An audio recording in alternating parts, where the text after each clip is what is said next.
Sa gitna ng kagubatan, mayroong isang matanda na talaga namang nakakaawa. Kaya siya ang aming napiling tulungan. Lola, Ah, pwede bang sa akin na lang yung isa mong hindi, Totoy. Pampabili ko ito para ako makabili ng tinapay. kailangan ko din Lola niyan. Eh, kung gusto ko, magkuha ka na lang dyan. Hindi Lola kasi, tingnan mo Lola. Oh, Ay, ganito ako. Stroke. Isa na lang tayo. Papabili ko ay isa. Sige, isa na lang tayo Lola. Oo. Salamat po Lola. Ang bait niyo po. Ang bait niyo Lola. Tingnan mo yung kamay ko Lola, di ko magalaw. Oo nga eh. Oh, di Kawa ko na ka kayang naman. mag-akyat sa puno. Sa Kawa-awa ka naman. Hindi ka naman pala marunong makaakyat kasi kamay mo ay Oh, palyado na. sa akin na lang Lola. Sige, Kaso gutom pa ako Lola. punta tayo sa bahay. May pagkain ka Lola? Mayroon pa yata dun eh. Anong bahay niyo? Yan. Ah. O sige. Sama na tayo. Salamat Lola. Halika na.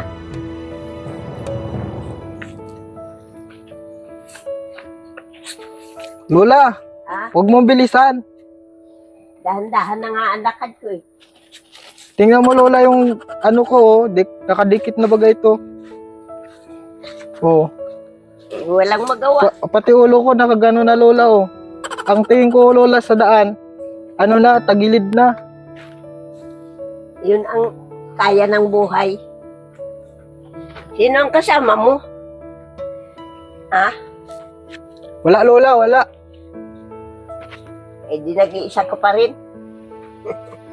Ito Lola ang bahay mo, sinong kasama mo Lola dito? Wala. Tuloy na. Salamat Lola. Baka may aswang dito Lola. Wala. Oh, ang ganda ng mesa ni Lola. Sa akin na yung isa. Papabinta ko Lola. Paano ikaw Lola? Kailan ka mabinta? Ay, Papakainin mo muna ako. oo. Naabala kita Lola.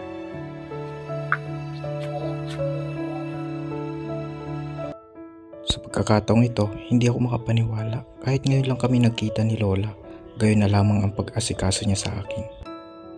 Nawala na ang pagkain. Tawa ka naman. Wala na pong pagkain? Wala na. Ano lang pang meron? Gulay. Pagkakataong ito, na-realize ko na sobrang hirap ng kalagayan ni Lola. Mag-isa siya sa gitna ng bundok at sa ganitong bahay pa siya nakatira. Natira sa akin. Oh,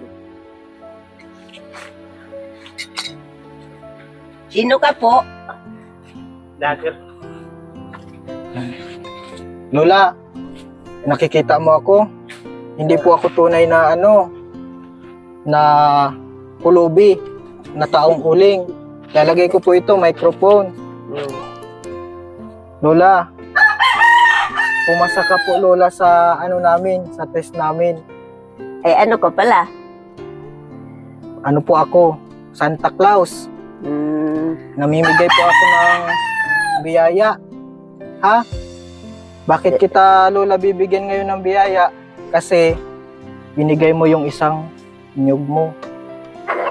Naawa ka sa akin Lola, bakit ka naawa? Bakit kasi ang lakad mo eh. Kaya naawa din ako. Bakit yung lakad ko Lola? Anong klase Lola? Yung nakadikit ang kamay? Oo. Stroke? Baka tinatawanan mo ako Lola kanina, hindi ka man Hindi. naawa ka sa akin. Eh, siyempre, gayon naman lang ang buhay ng tao. Ito Lola, bibigyan kita ng ng pera. Lola,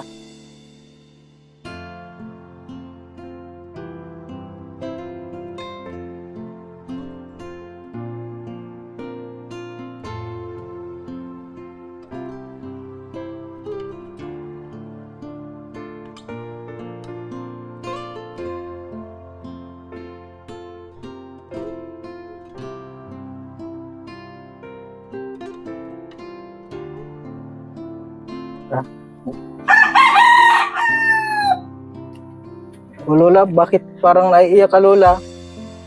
Hindi. Ha? Bakit Lola ngayon ka na lang niya nakakawak? Hindi man. Ba't Lola nag-iiyak ka? Nagtutulo pati ang sipon mo. Mahal ka namin Lola. Nag-iyak na si Lola.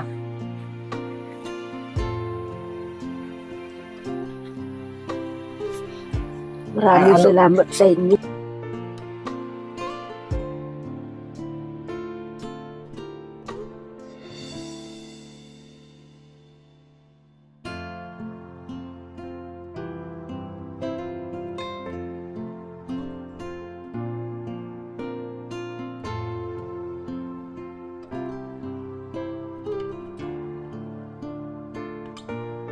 Binigay ni Lola yung tira niya pong tira po niyang pagkain.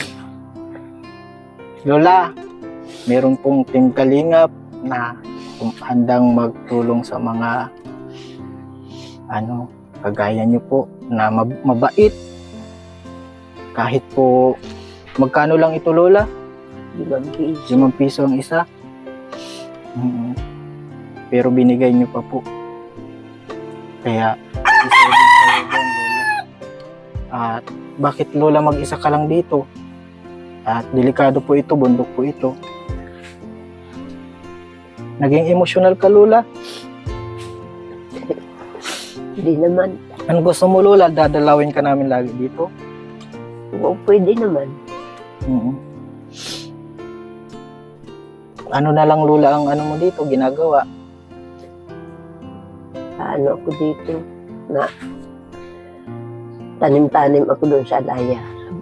Tanim, pamangkin ko doon sa kabila na yun.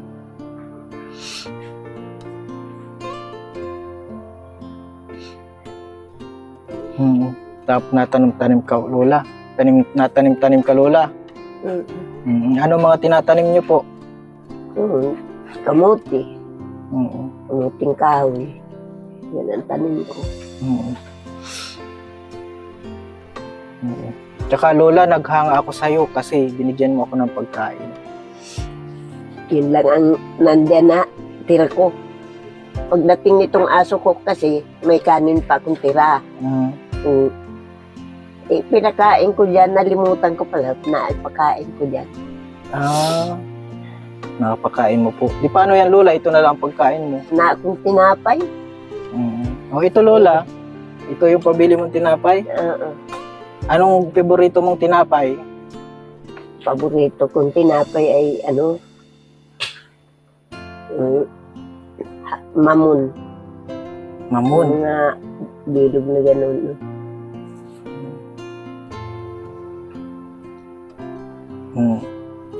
Okay Lola. At ano pa ang gusto mo Lola na na gawin? Ano pa ang gusto mong mangyari? Ano yung Lola ang gusto mo Lola sa buhay mo pa? Lola. Kita ko mga apo ko. Tapos sa tuhod? Mga apo ko sa tuhod, saka sa Ayaw mo na talampakan? Ayaw mo na Lolang mag-asawa? May asawa ko, naghiwalay na kami nandun sa mga anak niya. Hiwalay lang po kayo. Kaya hindi na ikaw mag-aasawa. Ay, yun ko na. Tama ka na lang dito Lola, mag-isa. Oo. May kuryente po dito? Wala. Malayo dito. Ng kuryente. Diyan, malayo din. Diyan sa kabila, malayo din. Mga anak ko, may mga kuryente. Hindi. Bakit dito Lola napili mong manirahan mag-isa? Ay, dito walang ingay. Ganon ba Lola kapag ka may nahingi sa'yo talagang naawa ka, binibigay mo kahit wala ka na? Oo. Ayaw ko naman na mag-imot sa tao. Kahit sino napunta dito mahingi ng kung mayroon lang ako, kung ano ang nandito, binibigyan ko kung mayroon ako. Hindi ako maimot na gaya ng iba.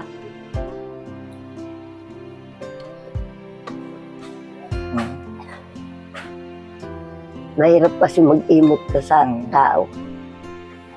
Ano pong gagawin mo dyan sa pera niyo po, Lola? Ano ang bibili ko nito? Mabili ako ng tawid. Bibili mo pa ng pawid, Lola? Bakit, Lola, tumutulo na? Tulo na, trapal nga ang bubong ko. Pagkain na lang, Lola, ang bilhan mo dyan. Kasi naano ko wala nang kita mo naman yan no. Bubong ko. Ano po talaga ang tunay mong pangalan? Ramona Flores, Bungalon ang apelyido ko nung dalaga pa ako. Ramona ko po pala, Lola?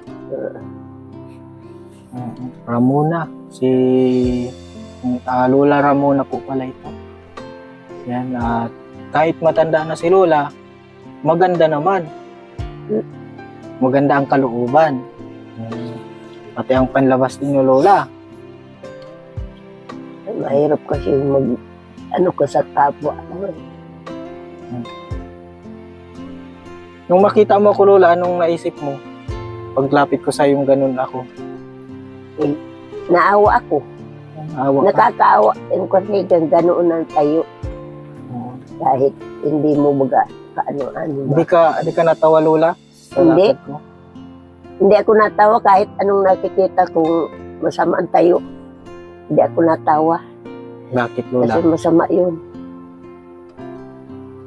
Kung ano daw ang nakita mo, sabi ng mga matanda noon, huwag kang atawa kasi kung mga ganun din na mangyari sa'yo, ano kaya ang gagawin mo? Siyempre, masama ang loob ng tao pag nakita ka, nagtawa ka, nakita mo ganun.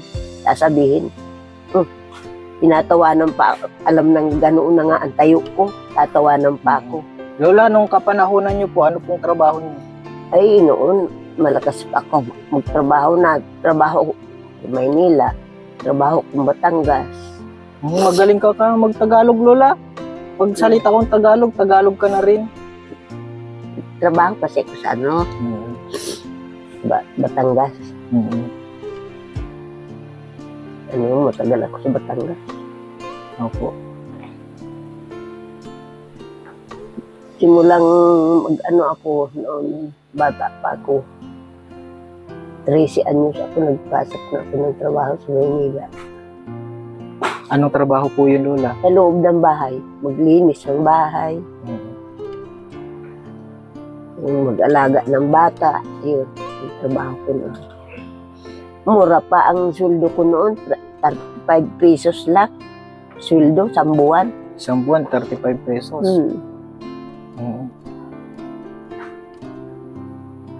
Pinagtiyagaan ko yan. 7 taon, yun ang sweldo ko. 35 pesos. Mabili nga akong bigas mamaya, parang yan ang pang-ulam ko. Kasi wala na. Hirap taong matanda na, hindi na makapagtrabahong maayos. Ito, Lola, saan ito galing? Napulot mo lang, Lola? Oo. Buti, Lola, magaling na balatan niyo pa.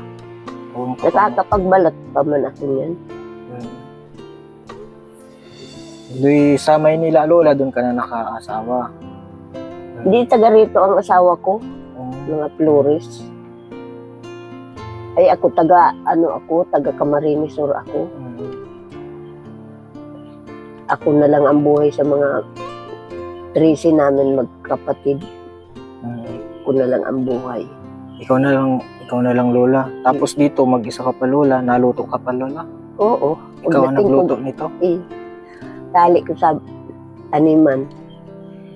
Idala na ako niyan. Pako. Masustansyahan, Lola. Saan ka po naluto? Yan, sa kusina. Pasok. Sa bahay Lola, ko. salamat. Wala tayong flashlight.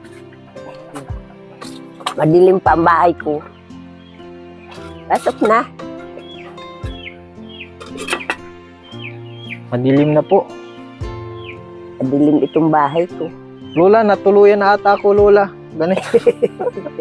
Ay, ang galing, oh. Saan ka natulog, Lola? Dito. Dito. Oo. Dito lang po natulog si Lola, oh. Ang dami mong walis, Lola. Gusto mo May kumuha hanap, ka ng may, isa? may hanap buhay ka po palang walis.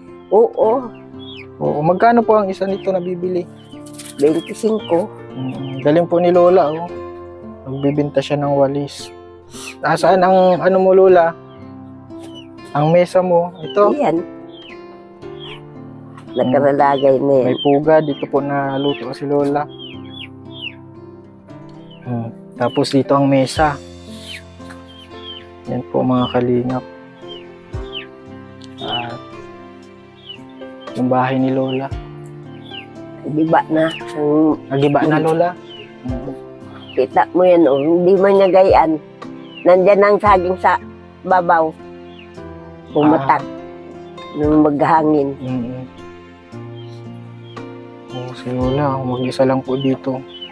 Dito natutulog. Lola, paano malamig? Kumot ka na lang? Ay, oo. Ano po, yung bahay ni Lola. Grabe, naaawa ako kay Lola. At bibili daw po niya ng pawid yung pera, mga kalingap. Malay mo, Lola, talagang kakaawa po, naawa ako sa kalagayan ni Lola at mag-isa lang siya dito. May bag din si Lola, oh. Lola, may bag ka, oh. Mga karayom ang nakalagay dyan.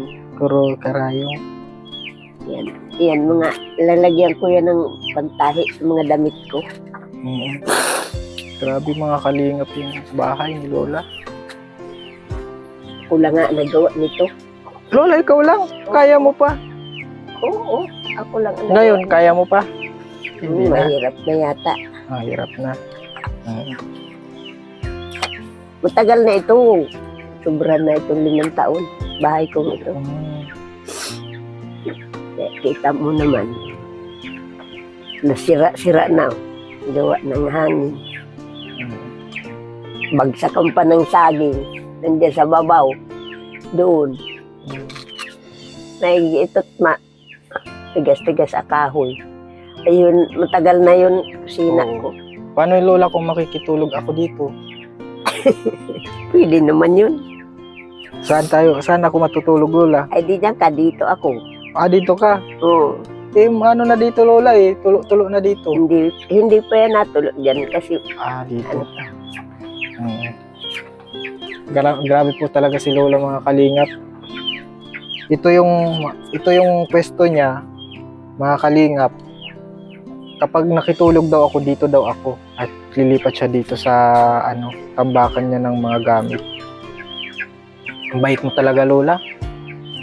ganito talaga ang buhay ng tao. Talagang makakabilib. At tara, Lola, tayo. Upo ka, Lola, dito. Dito ka na. Sige, Lola.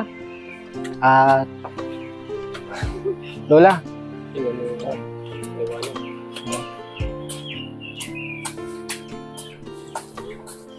Lola, maraming salamat, Lola, sa kabaitan mo. Maraming salamat din sa tulong ninyo.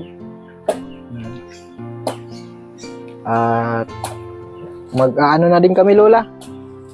Papaalam na tayo. At sige po. Gabi na yata. Gabi na. Ayan po, mga kalingap, maraming salamat po sa panonood ng ating video ngayon kay Lola. Ayan. Gusto pa po, mga kalingap, ng mga ganitong content. Ayan. At patuloy natin itong tuloy, mga kalingap, sa tulong nyo. Huwag po tayo mag-i-skip ng ads. Kasi malaking tulong po yun. Para meron tayong pambigay sa mga taong kagaya ni Lola, karapat-dapat na tulungan. At bukas palad sa pagtulong sa kapwa niya. Maraming salamat po. At don't forget to subscribe po sa ating channel, Kalingap Alvin, at syempre sa channel ng Ama ng Kalingap, kay Kuya Bal Santos Matubang, kay Ate Edna, kay Kalingap Rab.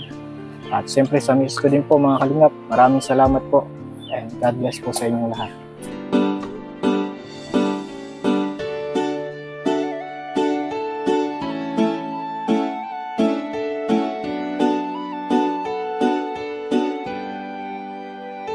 Siya ang kaibigan nyo, palaging malalapitan nyo. Walang ibang angat kundi ang magpasaya ng kapong Pilipino. Kahit anong problema, siya ang lagi nyong makakasama. May Kalingap Alvin, kayo na kaibigan, masasandalan pag inyong kailangan. Walang ibang hangat kundi ang magpasaya sa kanyang mga kababayan na nangangailangan. Kahit masama ang tingin ng iba, hindi mag-iiba ang pagbibigay niya ng ligaya sa kanyang mga kapwa. Meron kayong masasandalan, palagi niyong makakapitan. Isang Bicolanong may mabuting kalooban, sumama ka, ikaw isasaya sa mga video niya. Simpleng lalaking may busilak na puso at matulungin, yan si Kalingap. Siya ang kaibigan nyo, palaging malalapitan nyo. Si Kalingap Alvin, kasama ko po si ang magpasaya ng kapong Pilipino. Kahit anong problema, siya ang lagi nyong makakasama. May Kalingap Alvin, kayo na kaibigan, masasandalan pag inyong kailangan. Hindi magdadalawang isip na kayo ay tulungan. Hindi mag-aalinlangan para sa kanyang kababayan. Hindi magsasawa, hindi magbabago. Basta Kalingap Alvin, maka-Diyos at makatao. Mabait, masipag na palagi nandito. Mabuting Kaya mga Kalingap, good morning. hindi magsasawa, palagi niyong makakasama. At puntahan po namin si Lola Mamerta, parang si Lola Damiana na nanguhula. Sumama ka, ikaw isasaya sa mga video niya. Simpleng lalaking may busilak na puso. Ayun mga Kalingap, good morning po. And today po mga Yan si Kalingap, siya ang kaibigan nyo, palaging malalapitan nyo. Walang ibang hangat kundi ang magpasaya ng kapong Pilipino. Kahit anong problema, siya ang lagi nyong